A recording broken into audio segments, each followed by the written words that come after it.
So, Skrulls are the bad guys.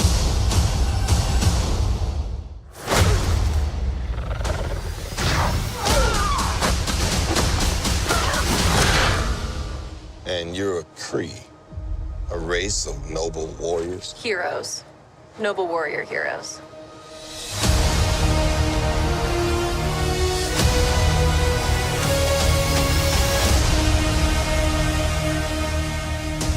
Your life began the day it nearly ended.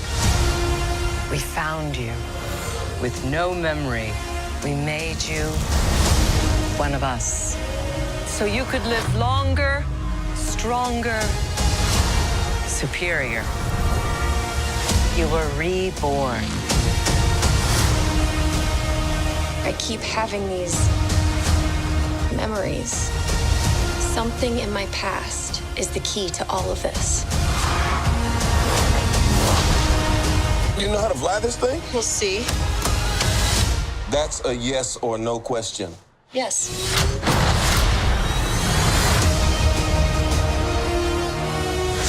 Would you like to know what you really are? I think I had a life here. What aren't you telling me? You've come a long way, but you're not as strong as you think. This war is just the beginning. I'm not gonna fight your war. I'm gonna end it.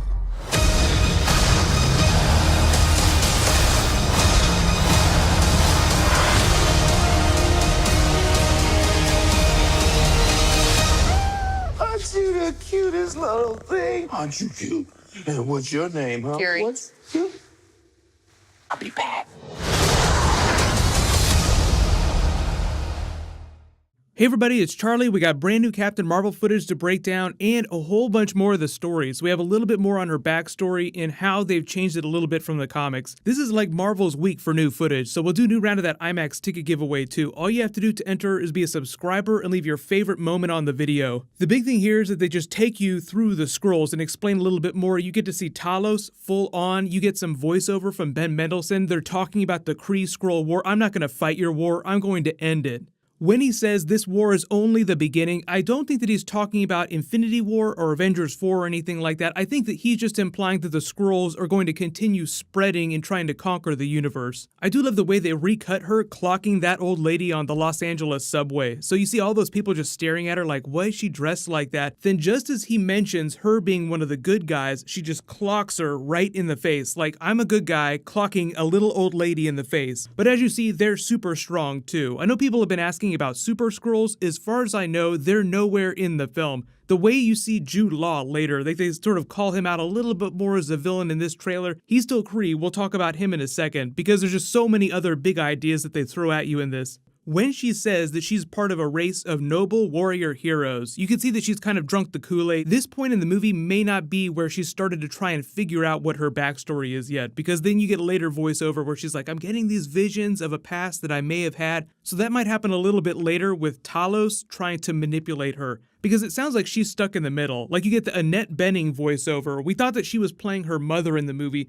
but now you can see that she's a pink-skinned Kree made to look a little bit like a human. She kind of explains what's going on when she's getting her powers here. Obviously, you don't get the whole scene, so there's still a lot of misleading footage here, but you see her bleeding green Kree blood. I don't think we've seen them draw this greenish, bluish-looking Kree blood since that first Guardians of the Galaxy movie. But if you missed my earlier trailer videos, yes, this is definitely Korath from the first Guardians of the Galaxy film. He and Ronan came back for this. They're not quite as evil during this period in time, but this is meant to be about 20 years before those events, so Ronan is still noble Kree warrior of the Empire. He hasn't quite gone off the deep end yet, but I think that probably has something to do with this ongoing Kree-Skrull war, so maybe Captain Marvel has something to do with precipitating his fall off the deep end. Pretty clear, though, that she gets into the accident here. She starts bleeding green Kree blood. She's crackling with energy. This is probably after the explosion that they have later in the trailer. you see someone walking up in a Star Force uniform. That's probably Jude Law's character. Then you get more Annette Bening voiceover finishing the dialogue saying, "We found you with no memory. We made you what you are today." So that explains the memory loss. But then you also see her upside down when she talks about them making her. Even though Annette Bening seems like a really nice person that you would put in a movie, she's played some really hardcore female characters in her time, so it seems kind of sinister having her do this. Maybe she's trying to pour Carol Danvers a whole bunch of Kool-Aid as they're filling her with green Kree blood.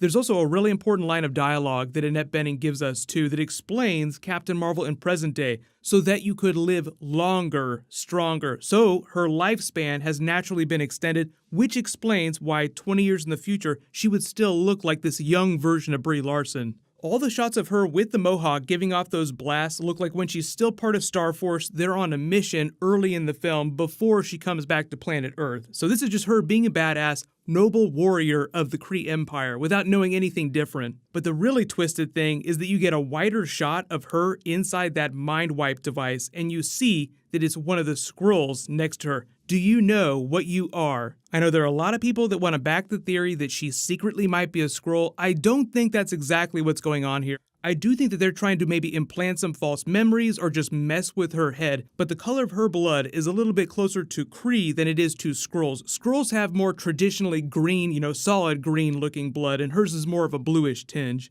Jude Law seems like he was there in the explosion, and the opportunity presented itself for them to use this amazing new super powerful weapon that she says later in the trailer is capable of ending their war. So you just have a bunch of different people trying to take advantage of her, both the Skrulls and Jude Law's Star Force character. This is her waking up on that ship. You also see her with Jude Law a little bit later. Even though he looks human, he's a pink-skinned Kree, and it's implied that there's maybe a romance between them. I don't know how much they're going to get into that during the film. Another big shot of Monica Rambeau's mother, her giving her that little call sign. Someone might show that to her and she might remember it from her Air Force days. Because it's not clear how much time passes between her accident, getting her mind wiped, and then her winding up back on Earth. The ship that they're in here for this funny scene where he's like, "Do you know how to fly this?" seems like a prototype of one of the Quinjets. So maybe they'll pay this joke off during Avengers 4 when she tries to fly one of them. This obviously doesn't look like planet Earth, so it might be some later big conflict between the Kree and the Skrulls. The ship where she walks on and you see her helmet come off, she got a little blood on her lip. This seems like the same Skrull ship, where you see the Skrulls walking through the corridor here and you get that Ben Mendelsohn voiceover.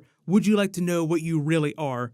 He's probably the one that spills the beans that she's really a human that the Kree manipulated into thinking that she was a Kree. The interesting thing here too is it looks like she's getting into a fight with Talos or one of the other Skrulls in this big accident here. But I do think right after she gets her powers, this Skrull is trying to kill her in this moment before she figures out what's going on. Maybe what happens is she just automatically, without realizing it, uses her powers, and then Jude Law witnesses that and says, "Okay, why don't I just take the opportunity here to grab this person that doesn't know who they are and use them as a weapon against the Skrulls in our war with them." Seems like Nick Fury takes her to a S.H.I.E.L.D. base where she starts reading all of her own personnel files, trying to learn more about her history. This shot seems like it's before her accident happens, when they're chasing each other, then they get into the fight, crash, then the explosion happens. There's a broken tag she's looking at that says Carol Dan with the rest cut off.